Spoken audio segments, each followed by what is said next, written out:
We'll take up the following items for approval. Action items. Action item 1A is the approval of the minutes of the October 6th, 2025 meeting.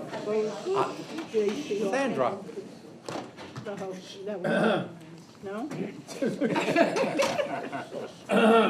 The meeting has started. Oh. I move the approval of action item 1A. Do I have a second? Second. Any discussions or questions? Hearing none, let's proceed to a vote. All those in favor? Aye. Any opposed? Any abstentions? The matter is approved. We will now address action item 1B, the policy calendar. Policy item 1B1 is a resolution to approve the university's fiscal year 2027 budget. The fiscal year 2027 budget request was crafted with the intention of leveraging the university's unique role of enhancing social and economic mobility by offering affordable access to higher education, improving educational outcomes, and producing a pipeline of skilled workers for public and private employers.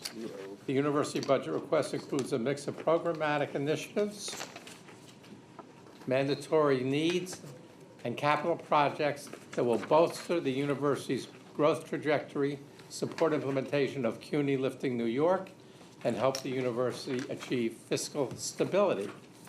The budget request asks the state and city of New York for additional funding to better prepare our students for entering the workforce, support our dedicated faculty and workforce, and invest in our facilities and technology for the future challenges ahead.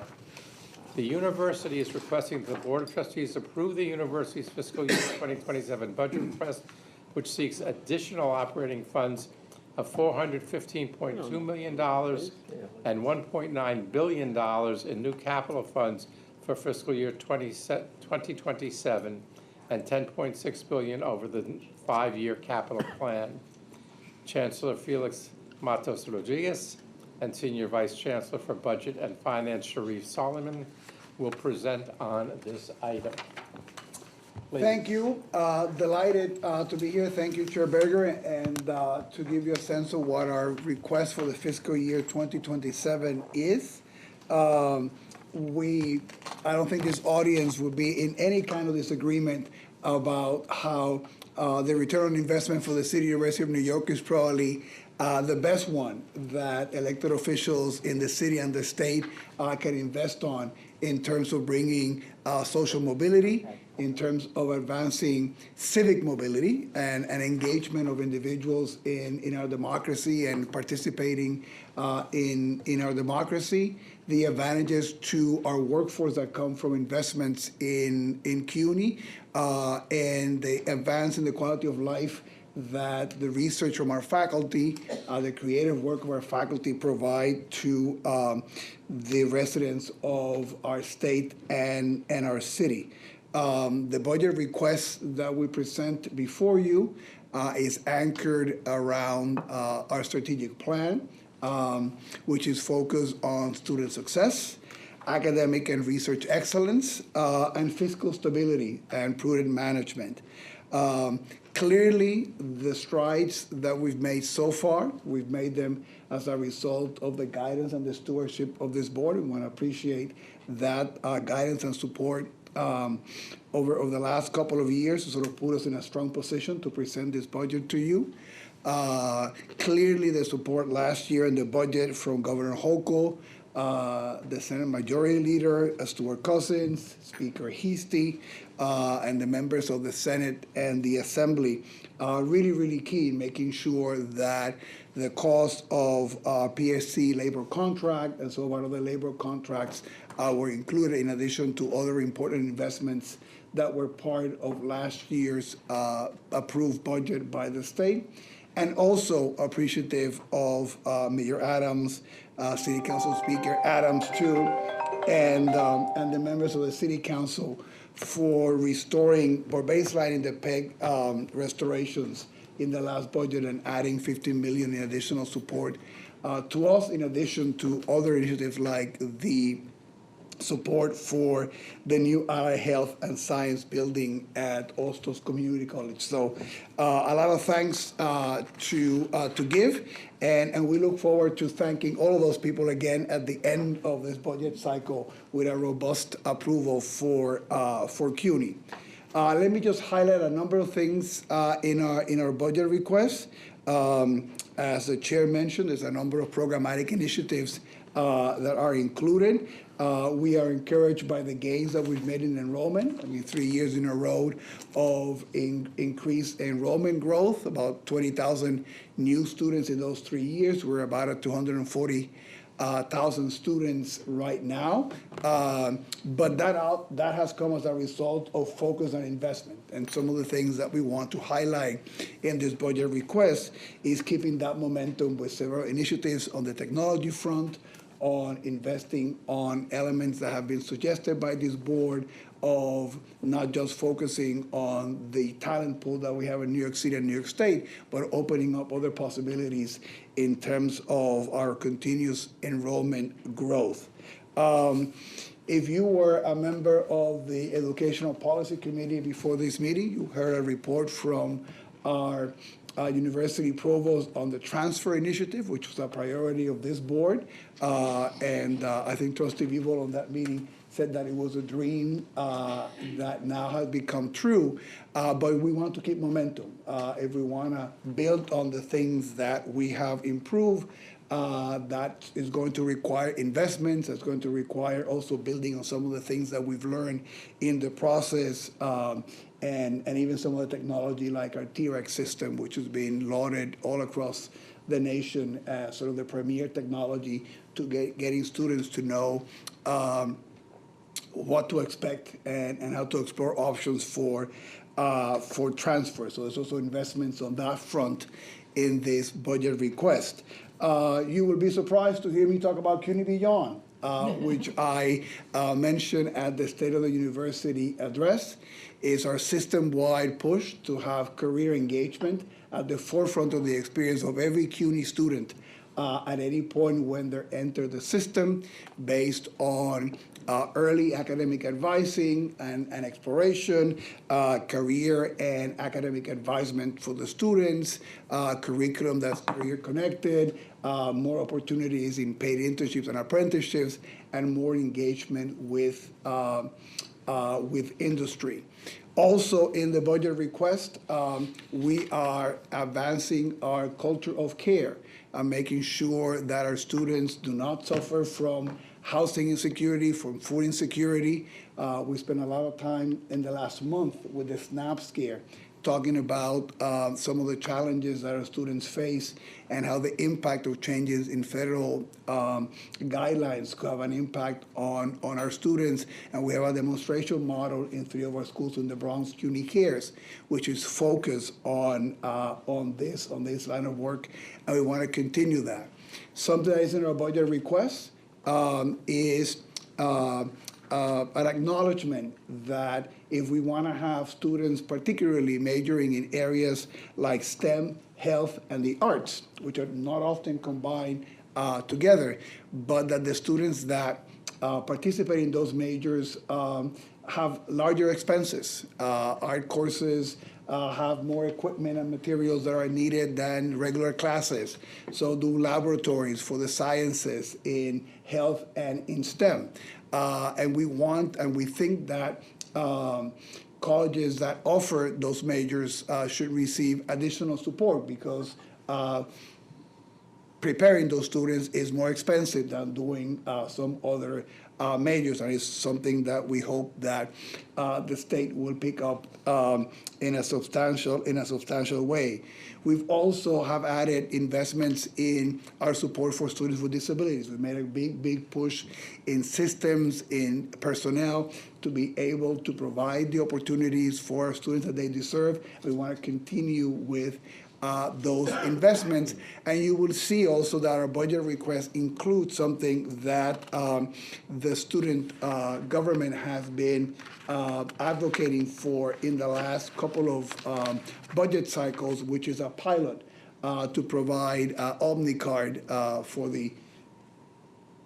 the I was gonna say older, but I was gonna get a look from that side of the table, but what used to be called Metro cards in the past, right? And for our students, and we wanna be supportive of that initiative from our student government to be able to expand with a pilot the work that we do in supporting some students in public transit, because we know that it's important for them to get to school and also take advantage of opportunities after work.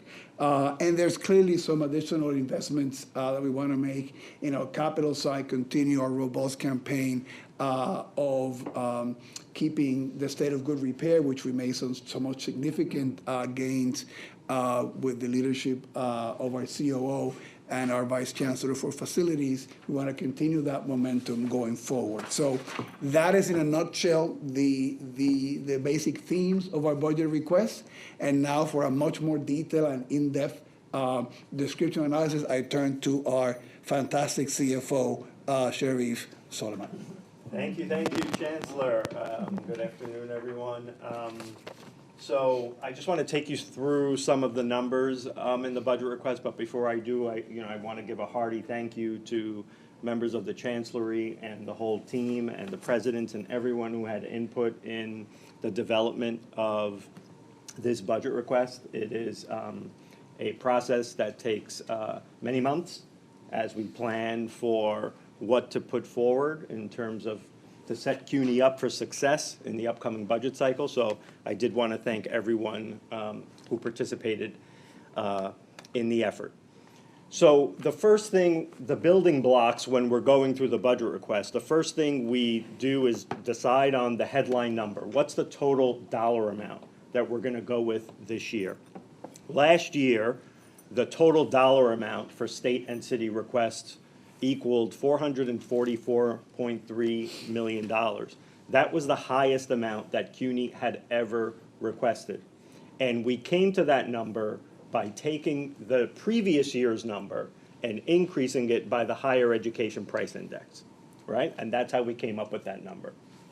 This year, as we're looking forward to the upcoming budget cycle, and frankly, the heightened risk environment and the challenges that are out there, both at the state and the city levels, due in large part to the federal government actions, not only from the One Big Beautiful Bill Act, but also from certain executive actions, that we see that there are challenges that will lie ahead in the upcoming budget cycle. Indeed, as happens every year, there is a call letter that is sent out by the state budget director to all agencies, asking them to keep their requests flat. And so that is also reflective of the heightened risk environment that we're in. So this year, what we are recommending is that there is a 6.5% reduction in the total dollar amount, bringing the total dollar amount to $415.2 million. And as I'll explain, the impact here, as you see the breakdown, is not as significant as one might suspect. And here is why. When you look at the breakdown of programmatic requests versus mandatory requests, last year we had a very big ask for our labor costs related to the PSC contract. So in that $444 million, in that request was $130 million to cover the wage increases for PSC for fiscal year 2026, right?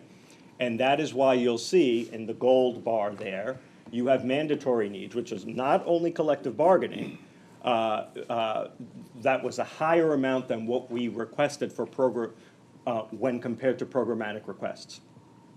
This year, we need in fiscal year 2027 an additional $73 million for the PSC contract, but the assumption is that previously allocated funds for labor, the $130 million for PSC, the $40 million for DC 37, continues in the baseline as it's required for recurring labor costs.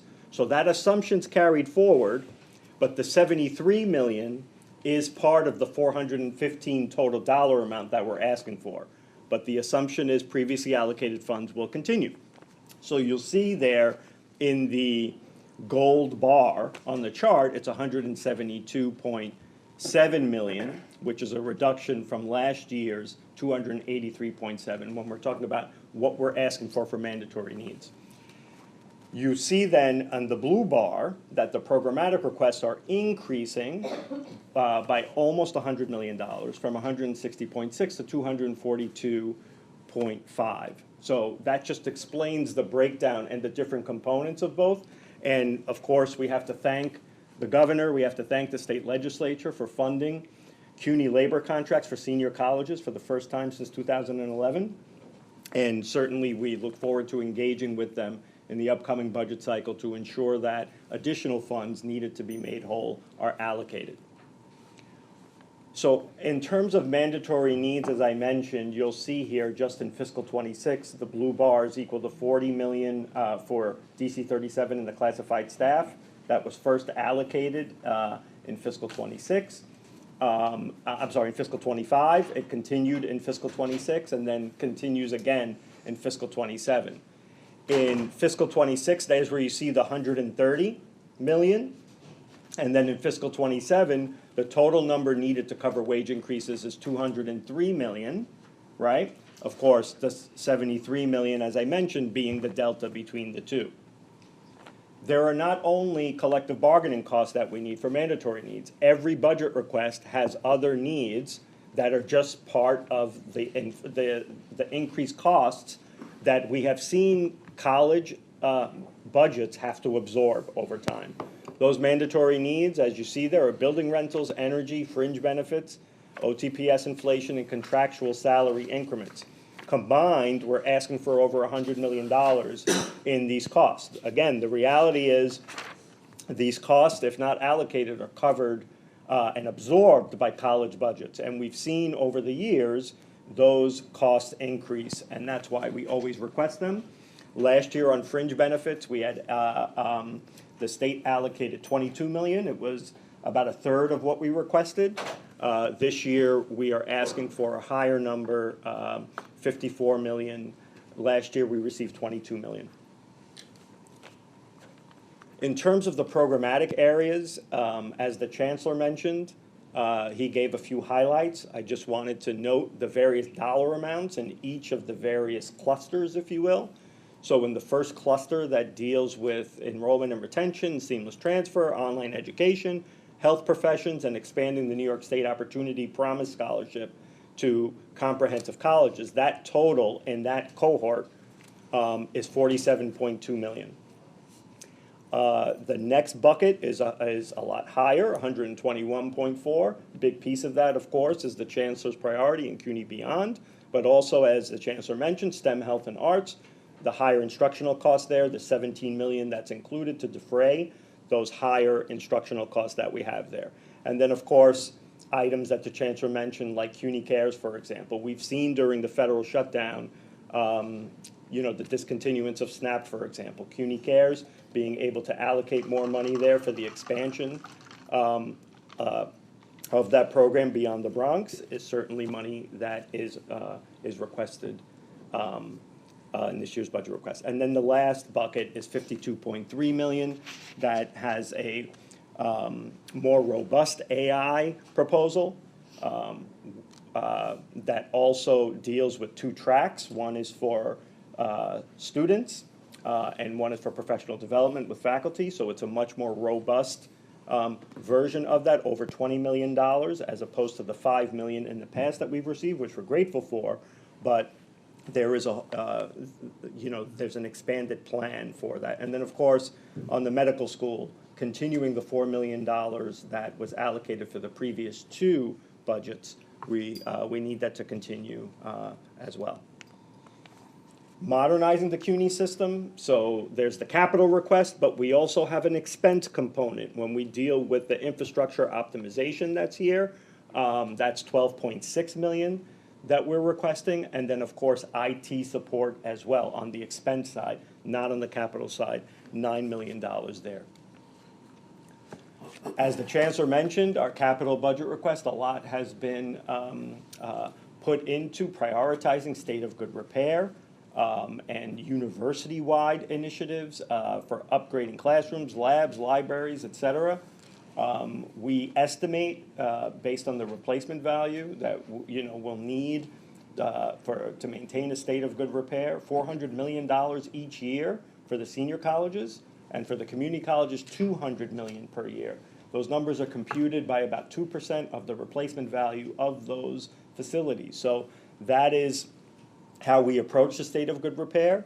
But there are also, of course, expansion and improvement projects. Last year, in the state budget, we were fortunate enough to receive about $584 million in new capital funds, and that included some expansion and improvement, research facilities for $133 million, and then other expansion and improvement for other various facilities as well, which I believe was added at about 80+ million in the enacted budget. So the headline number here for the capital budget request in fiscal year 2027, there's a total of $1.9 billion that we're asking for.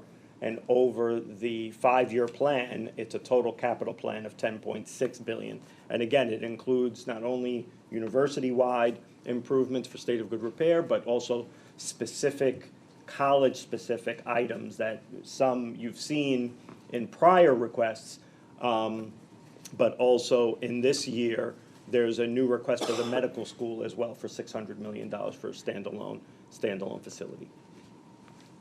So those are some of the highlights of the numbers, and we're happy to take any questions from the committee. Thank you both. I So just have I'm two going to move the questions. approval of policy item 1B1. Do I have a second? Second. Okay. Questions, answers, and discussions? Trustee Cortez Vasquez. Thank you. 2 questions, Sharif, clarifying questions. Thank you for the presentation. For me, I look at the capital, I say like, that seems low, especially if we want for the state of good repair. It seemed low. But it was ambitious to bring our, not state of the art, at least as close to habitable as possible, all our own properties, if not state of the art. But my question was, and there was some space costs reflected on the budget. And does the city pay for community college space and buildings? Is that, so this is beyond that? Yes. So these are needs like for repair, or is this, Correct. or this is the expense side, not the capital side of stuff that we need for the community colleges? The city provides lease support Right, for spaces, lease space that we're in, Right. right? Those are expense dollars, but we ask for capital, and they provide some level of capital for new construction or state of good repair. so the amount that you have in the community college is capital, not expense?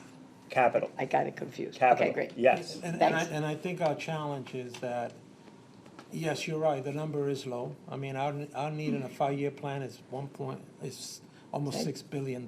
We get about 1-point-something billion. But our biggest challenge, the Chancellor and I have discussed, is the fact that we've fallen behind when it comes to the community college and the allocation to capital dollars on the community side. I mean, our numbers have been, since we've been in office, have been really, really bad, and our plan now with the new administration is to try to see if we could sort of make some inroads there. Right. And they also are, when we get an allocation, it gets kicked back to other years. So we get a $100 million allocation, then 2 or 3 months later, 2035, 2030, whatever, so I think Is that money that's- fungible? Can it go from one year to the next?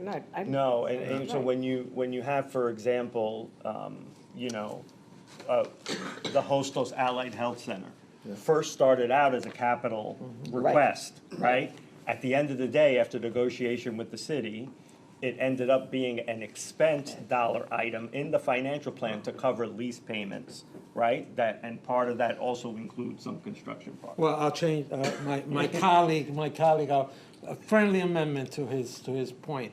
We found a path to get that project done. I think over the years, the Chancellor will tell you, since 2012, he was trying to get that project done, because we gotta get capital, the state has to match half of it, and we never could catch up. So we found a way to get the same thing done by using the city to pay, to cover the lease.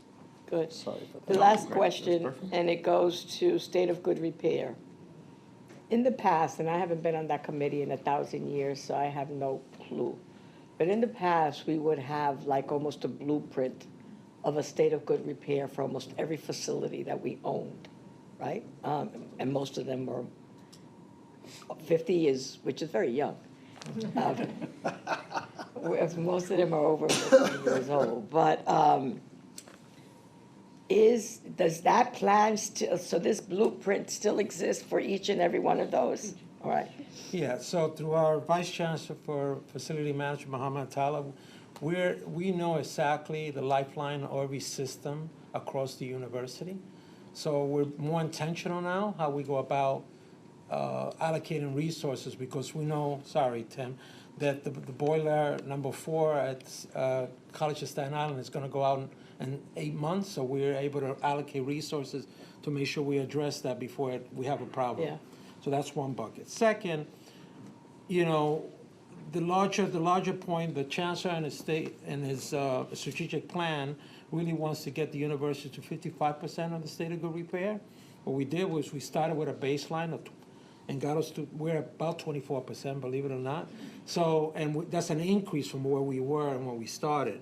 And the goal is to really be more intentional and trying to address that, so we could, by the time the strategic plan is over, we'll be at 55%. It might be helpful, Chancellor, for us to get like just to help you get to those, you know, give us a sort of like where we are in this running progress report of good repair, because then we could all advocate for more money to meet that agenda, Will do. Happy to. you know? And then my last thing was, and I know that you and I have spoken about this, Senior Chancellor of Finance or whatever, about Which one? rental property, rental income generating opportunities given our lease, you know, and I think about Lehman and that and Bronx community, like they have like they're prime for TV and video and all of those kind of opportunities, and for us to be not that we're not. This is not an implication at all that we're not. We're doing everything pretty fabulously. But to see if we can generate more of those, as there's more and more interest in New York in the film and opportunity, or anything else, you know, it's just our spaces are just, even though, because they're 50 years old, they kind of look very iconic and landmarky.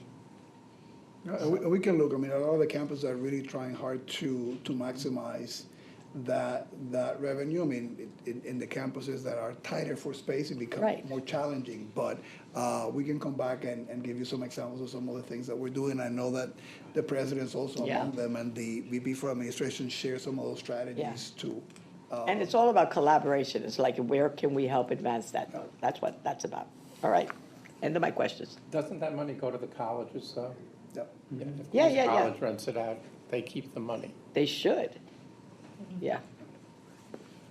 But it could still be part of the state of good No, repair effort. it all goes to I'm the, sure that to the he part of does. supporting students. Right, Trustee Vivalo. Okay. Sharif, does philanthropy come into play in any part of this? For example, very wealthy people are always looking to have their legacy with naming rights and things of that nature.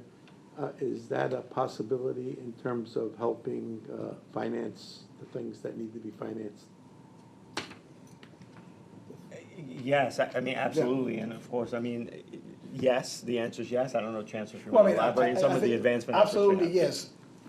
Whatever philanthropy can support either from an operational side or capital is not part of our budget request, so it wouldn't be reflected here.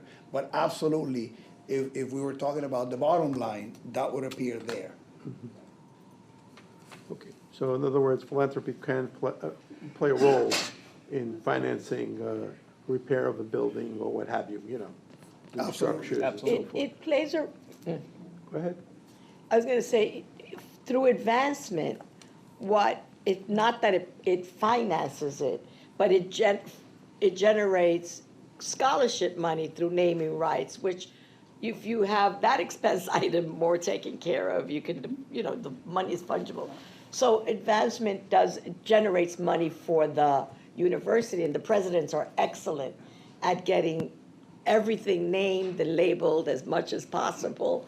And we encourage that, you know, there's not a bench that should not have a name, there's not a door that shouldn't have a name. I was thinking more of capital improvement. Ah, I mean, that, yes, the answer is yes, but that wouldn't be part of the budget request. never should, yeah. And I think where it comes more into play is when we build new buildings and we do something a little bit more flashier. I think it's a little bit more in line with that sort of happening. Wasn't that sort of like a way, the approach that, even though that ended up in a different way, the way Hunter was doing with the school on where the hole was for the longest time, in the 70s, right? I mean, that was sort of like an approach like that, Angelo. I mean, clearly, and we're doing more, and actually on the Well, operations side, on the staffing side too, we hope to beef up the support that we have centrally for our fundraising operations to be able to do that, but that wouldn't appear in the budget request. Trustee Rosano, are you raising your hand or scratching your head? Scratching. Any other questions? Any other answers? Hearing none, shall we proceed to a vote? This is to approve the budget request. All those in favor, please indicate. Any opposed? Any abstentions? This matter is approved. We thank you both for your presentation on this. It's Thank you. helpful, and now, Thank you. now we get to work, and we gotta get them to Yes. agree with us. Okay. Policy item 1B2 is a resolution to approve the award of a contract for Ring Central Communication Solutions at the Borough of Manhattan Community College. The college requires continued use of modern, reliable, and scalable unified communication solution and ensure compliant, enhanced 911 capabilities across campus locations. A competitive bid process was conducted utilizing New York State OGS contract number PM 68236, group 73600, and Ring Central Services. Upon careful evaluation of the submitted bids, Ring Central has been identified as the most qualified and responsible bidder. The university is seeking approval to enter into a contract with Ring Central for an amount not to exceed $715,610 for a period of July 1, 2025 through June 30, 2027. BMC Vice President of Finance and Administration, Julio Izquierdo, is available to provide further background on this item or to answer any questions as needed. I move the approval of policy item 1B2. Do I have a second? Second. Are there any questions or any discussion? Non-controversial, good. Let's proceed to a vote. All those in favor, please so indicate. Aye. Any opposed? Any abstentions? This matter is approved. Policy item 1B3 is a resolution to award a contract for Interfolio for faculty data management system.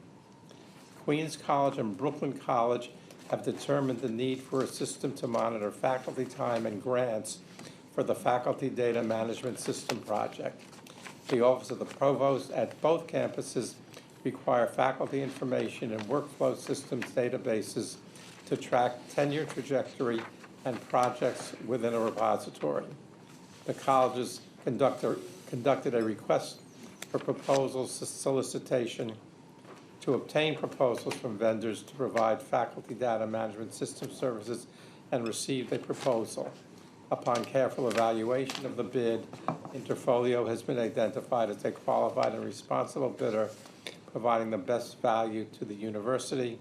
The university is seeking approval to enter into a contract with Interfolio in an amount not to exceed $1,185,999.27 for 3 years with 2 optional 1-year renewals for a total of 5 years from January 1, 2026 to December 31, 2030. Queens College President Frank Wu is available to provide further information. I move the approval of policy item 1B3. Do I have a second? Okay, on questions? Isn't there a plan to try to move a system-wide system that will gather this information across all the campuses? At the moment, different campuses have different systems for doing this. Is that correct? Yeah, I mean, and. For central? Yeah. Yes, and obviously, one of the goals that the chancellor has, charged us with is really trying to figure out where we could, in terms of economy of scales, really lean into being a system. And obviously, if this is something that across the university, other colleges want, is something that we're gonna be looking at carefully to make sure that we could lean into that and try to make a system-wide sort of procurement. That's because Seth has nothing else to do, I know. Are there any questions on this? Hearing none, let's proceed to a vote. All those in favor, please so indicate. Any opposed? Any abstentions? This matter is approved. Policy item 1B4 is a resolution to approve the award of a contract for Corporate Counseling Associates, Inc. The City University of New York has determined the need for Employee Assistance Program services, EAP services, to help employees and their families balance the needs of personal life and the requirements of work, and to address personal problems that may affect work performance. EAP services includes a wide range of confidential services, including counseling programs and information, guidance and referral services on a variety of work-life balance topics. A competitive bidding process was conducted. 2 proposals were received, and upon careful evaluation of the bids, Corporate Counseling Associates, Inc. has been identified as the most qualified and responsible bidder, providing the best value to the university. The university is seeking approval to enter into a contract with Corporate Counseling Associates for an amount not to exceed $1,910,000 for a period of 5 years from January 1, 2026 to December 31, 2030. Senior Vice Chancellor for University Human Resources and Labor Relations, Kenneth Godner, is available to provide further information and answer questions. I move the approval of policy item 1B4. Do I have a second? Second. Any questions on this one? This is the EAP program. It's very important. Seeing none, let's proceed to a vote. All those in favor, please so indicate. Aye. Any opposed? Any abstentions? This matter is approved. Policy item 1B5 is a resolution to approve the Personnel Matters Report of the Finance and Administration Committee. The December 2025 Personnel Matters Report is generated from employee data entered into the university system of record between September 8th, 2025 and October 20th, 2025, and does not contain appointments that have been submitted as individual resolutions. The report contains 25 ECP actions, including 9 regular appointments, 7 interim appointments, 4 resignations, 3 salary increases, and 2 title changes. Senior Vice Chancellor Godner remains available to us. I move the approval of policy item 1B5. Do I have a second? Second. Any questions or answers? I didn't have a whole lot to complain about on this one. I'm sorry. Seeing nothing else, let's proceed to a vote. All those in favor, please so indicate. Any opposed? Any abstentions? This matter is approved. Policy items 1B6 through 1B17 are resolutions to appoint regular and interim members of the Executive Compensation Plan. We will consider them all together. If you want to discuss any individual one, we'll pull it out and consider it separately. Policy items 6 and 7 are at the central office for Michael Hodge as University Dean of Special Programs and Andrea Sunashan as Senior University Dean for Adult Pathways and K-16 Initiatives. The Interim Vice Chancellor for Academic Affairs, Ann Lopes, is available, and Executive Vice Chancellor and University Provost Alicia Alvaro is also available if we need more information. At City College, Mark Ostfeld is Dean of the Colin Powell School for Civic and Global Leadership. Senior Vice President for Academic Affairs and Provost Tony M. Liss is available. At the Graduate Center, Julia Wrigley, that's the Interim Associate Provost for Academic Affairs and Dean of Humanities and Social Sciences. Provost and Senior Vice President for Academic Affairs Joel Christensen is available. At Hunter College, Jessica Alvarez as Executive Counsel and Labor Designee, Alexis Eggleton as Vice President for Institutional Advancement and Executive Director of the Hunter College Foundation Board, Gustavo Ordonez as Vice President for Administration, and Khorshid Navdar. This is an extension as the interim dean for the School of Health Professions.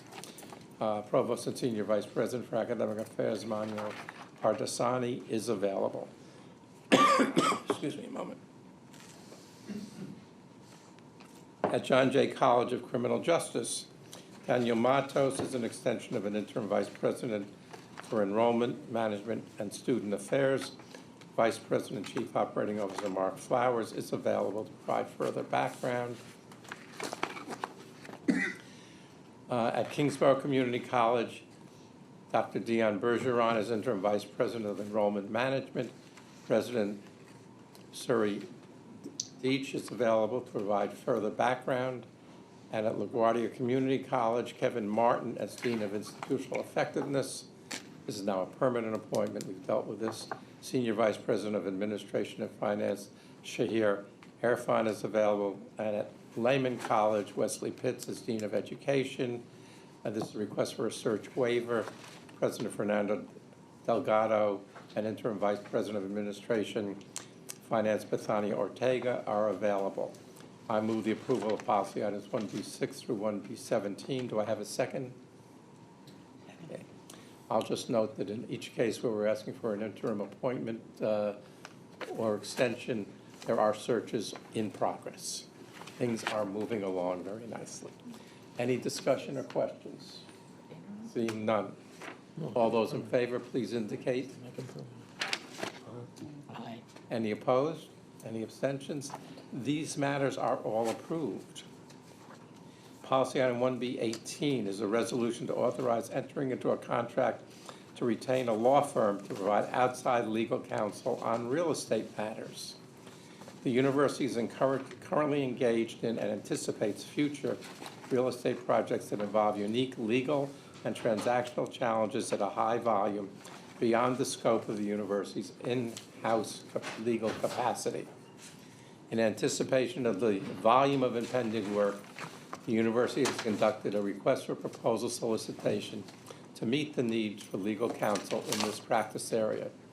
The RFP specifically seeks a firm prepared to represent the university in complex transactions to dispose of real property and in leasehold condominium transactions, including the review of purchase and sales documents, condominium creation documents, and tax exemptions of the types for which the university might qualify.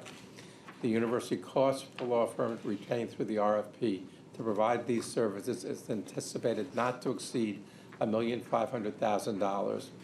All deliverables provided by outside counsel will continue to remain subject to review by the Office of General Counsel. Senior Vice Chancellor for Legal Affairs and General Counsel Derek Davis. Peter's here. Peter Latanzio, our Deputy General Counsel, Peter Latanzio, is available to provide further background if we need it.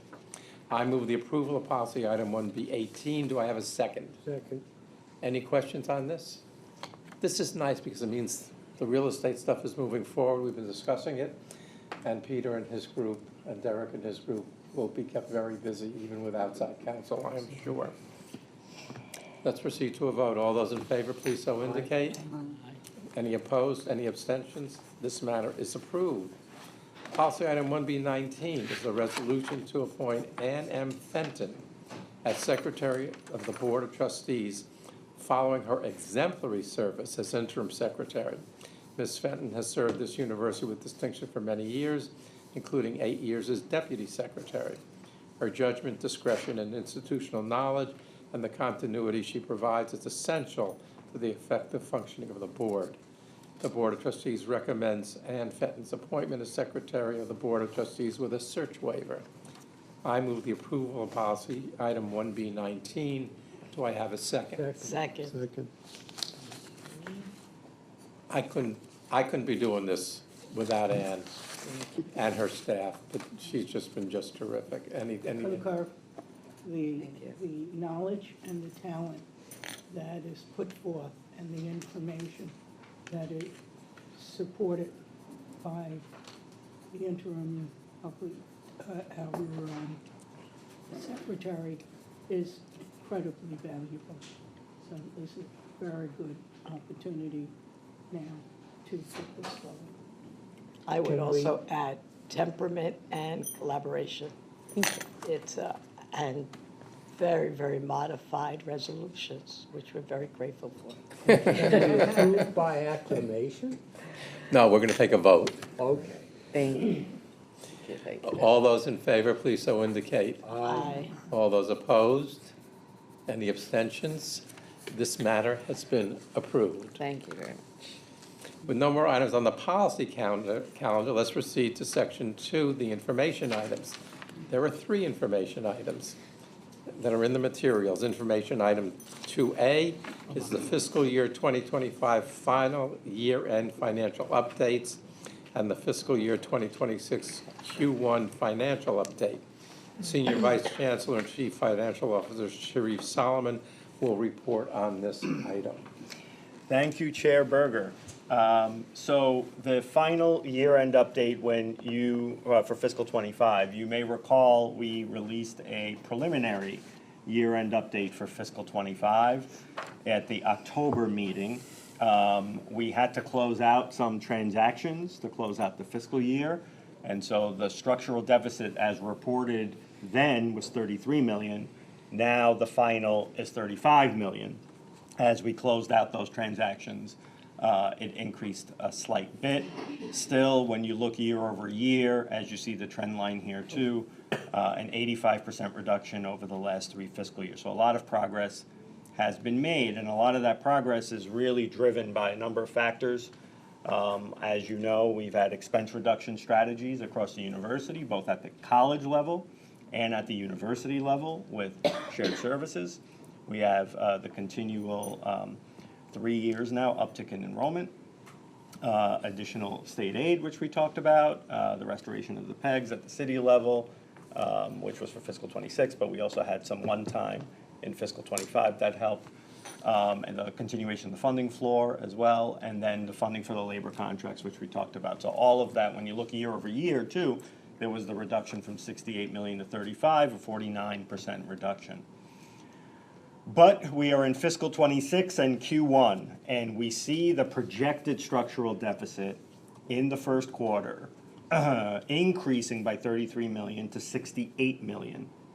So that trend line is concerning.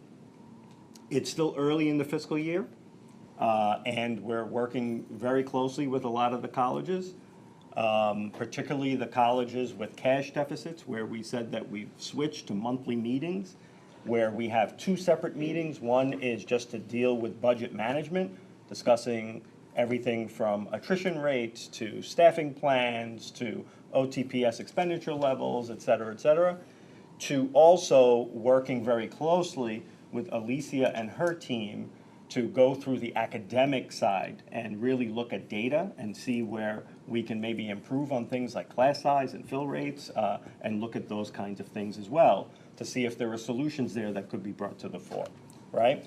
So that continues, and that is also in addition, not only the cash deficit colleges. I sent a memo in early September to the university, basically explaining we're in a heightened risk environment, and also urging that campuses are looking at taking steps such as reducing OTPS expenditures or deferring those expenditures, looking at reconsidering the timing or the need of new personnel hires, consolidating job responsibilities wherever appropriate, improving tuition collection rates, boosting auxiliary services, as we talked about, rentals and other revenue-generating opportunities, and growing or preserving reserve balances. So that is something we are urging across the university. Again, the more targeted, granular work with the cash deficit colleges. At the same time, Q1 is early in the fiscal year. We're looking at projected expenditures, right? We expect that the actual actions will unfold and there may be reductions. Hopefully at the mid-year, we'll show that trend line going the opposite direction. But clearly, this is not where we want to be, and we want to continue to drive that number down further. And some of the factors that are leading to that structural deficit increase, as I noted when we were presenting on the budget request, there are unfunded mandatory needs that colleges must absorb, right? When you look at last year, again, we are grateful to the governor, grateful to the state legislature for that enacted budget that covered our labor expenses. But there was no additional operating support beyond that. So the roughly $35 million or thereabouts that colleges have to absorb, senior colleges have to absorb going into any fiscal year, building rentals, energy, OTPS inflation, contractual salary increments. If those aren't covered, those are taking hits to the budget. So that's a factor. The other thing is there are consent determinations that happen at the city level with the controller on increases for our skilled trades, right? Those at the senior college level have to be absorbed. There's no funding that comes to support those increases. That is also another piece that has to be absorbed, right? And there also, in some cases, were strategic investments, strategic hires in some cases. So where you'll see, and for example, in the year-end balance page or table in the Q1 report, you'll see a few campuses that had sharp increases in the structural deficit because of strategic hires or investments that are there. Those colleges do have reserve balances, but again, it's still, we're urging caution because of the heightened risk environment. So we're looking as the fiscal year goes along to really drill down into those items, PS or OTPS, that are really essential, that need to get expended. In terms of the numbers, in terms of the deficits, 9 colleges are projected to end the year with no structural deficit, 12 colleges projected to end the year with a structural deficit but with a reserve balance, and then 4 colleges are projected to end the year with a cash deficit. That is down from 6 colleges at the year end of fiscal 2025. So there's still more work to do, and we want to show that the improvements at some of the cash deficit colleges continue, and that's the work that's before us, working closely with their teams. On the expenditure side, overall expenditures expected to increase by 11% or $308 million compared to last year. Now, that's primarily driven by the collective bargaining increases, right? The personal service expenses up 10%, again, primarily related to collective bargaining increases. Then the OTPS expenditures also still include some one-time funds. The $50 million is not fully expended yet. At the January meeting, we'll give an update as is required, as biannual report for the $50 million, but there's still some one-time funds that are being expended there. In terms of revenue, college tuition and fee revenue and collections increased by 1% or by $11 million. Enrollment, as you've heard, is up higher than that, right? The reason that it's up 1% last year was somewhat of an inflated number because of timing of when cash was received, right? In some cases, TAP wasn't certified in that prior fiscal year, it was certified in the last fiscal year. And so therefore, a higher base means you're not going to get as much of a higher increase percentage-wise, right? So if you take that out, the collections is higher to what the FTE count is, which hovers over 2%. That's about it. Any questions? Ned? These reports are excellent, and they have over the decade been, I think, a key way that CUNY has improved its management of its university-wide expenditures and its campus expenses. There's been, over the last couple of years, some changes in this report, and I would like to ask that we review restoring them. One is that we have in the past had some enrollment, some full-time equivalents, student enrollment information in the report, and when you see a campus that's having a revenue problem, You know, if one of the purposes of the report is for us to be able to get insights into what's going on and track changes that are being made, the enrollment numbers are really important, and they're just not here. And so I would like to see us put the enrollment numbers back in. The second is that in the past, these reports, you're presenting all of the information table by table with all of the campuses in each table. But you used to have a kind of a dashboard section at the end where you presented the same data. It's not new data, it's the same data, but organized around the campuses.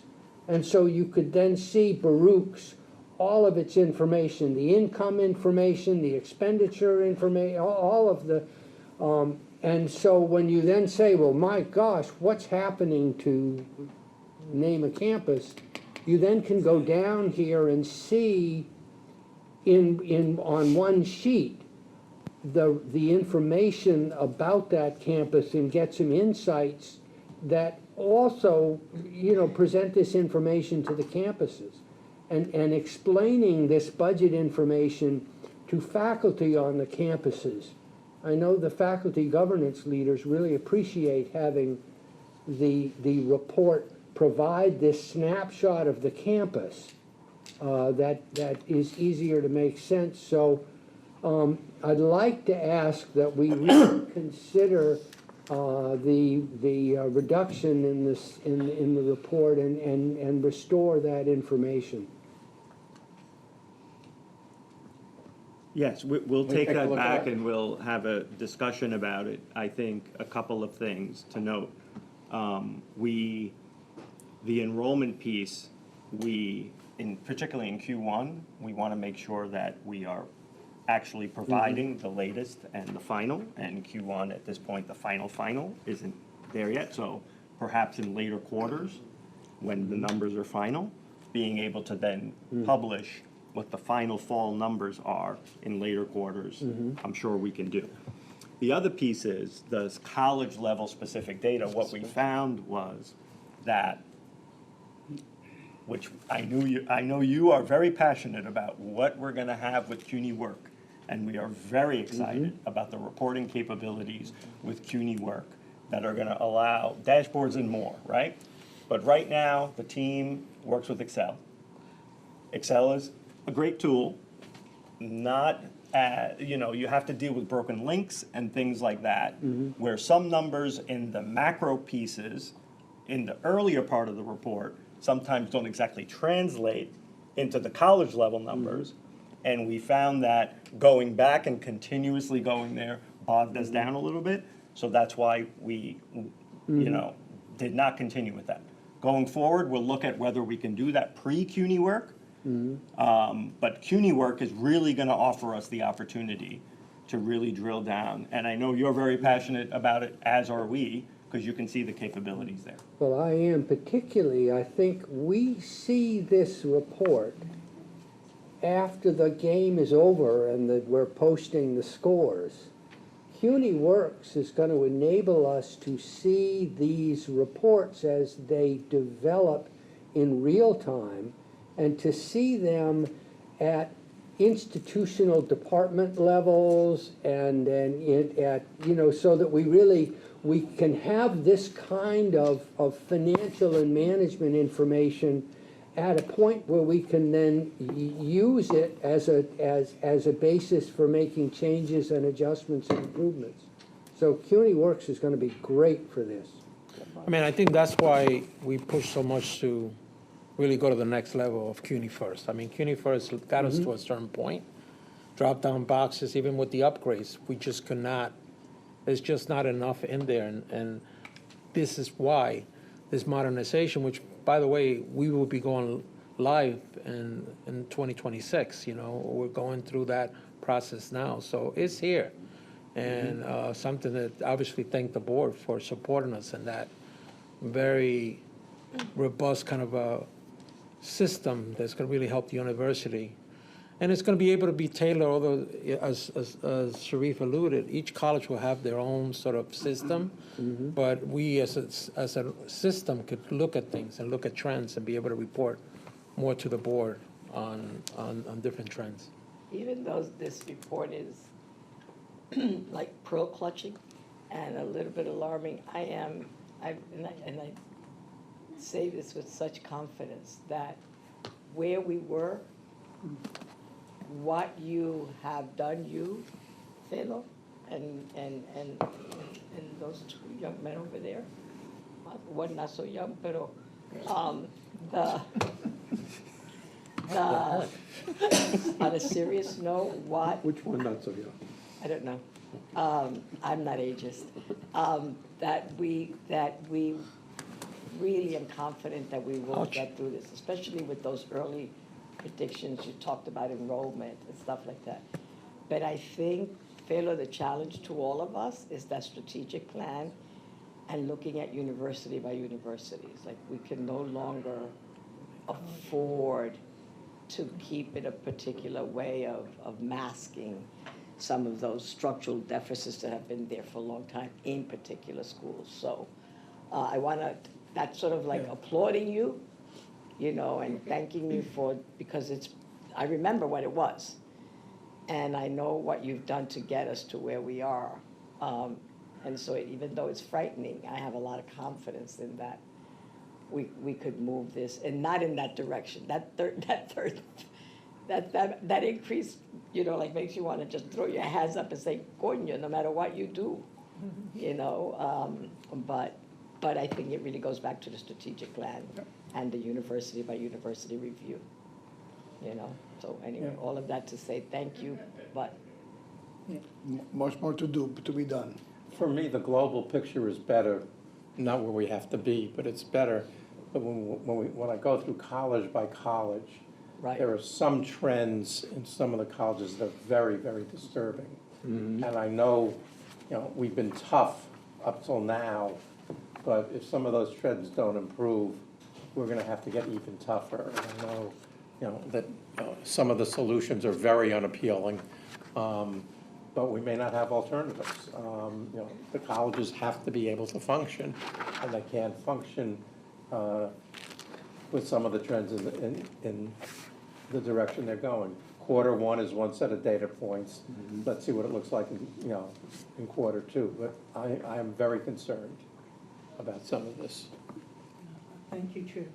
I concur that the opportunity to look at what the trends are in terms of what is beneficial to the various colleges and how they are approaching their ability to handle the structural deficits, college by college, and what, of course, some of them apparently had remarkable changes, and what happened and what involved in terms of the allocations, whether it was expenses or changes in their level of services, perhaps, but it would be helpful to have where each college, we can review at a particular time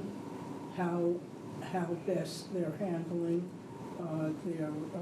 their deficits and what is attributing to the benefit of the changes to that in that regard. So concurring with our chair. Yeah, it's also not an opportune time to look at unfunded mandates, you know, and whether they're imposed on us by someone else, that, you know, whether it's controller or any of those kind of terms.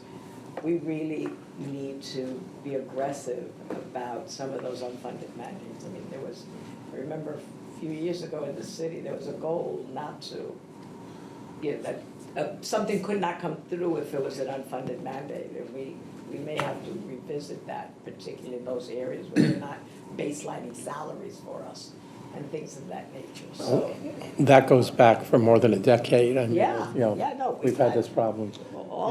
We've had all of that, and finally we got the city council to say, you know, there's a whole review. If it's gonna be a bill and it's unfunded, we can't do it, you know, and I think we could go back and revisit some of those, you know. The problem we have, No, That's- yeah, yeah. sure we have, Yeah. but. any further questions or discussions? Thank you. Then let's proceed to information item 2B, which is the Fiscal Matters Information Report. Senior Vice Chancellor Solomon is still here. If there are any questions, I think this one was very straightforward. If there are no questions, there are no more items on the agenda. I move to adjourn this meeting. Do I have a second? Second. Are there any objections? Hearing none. This is the shortest meeting we've had in a year. Thank you all.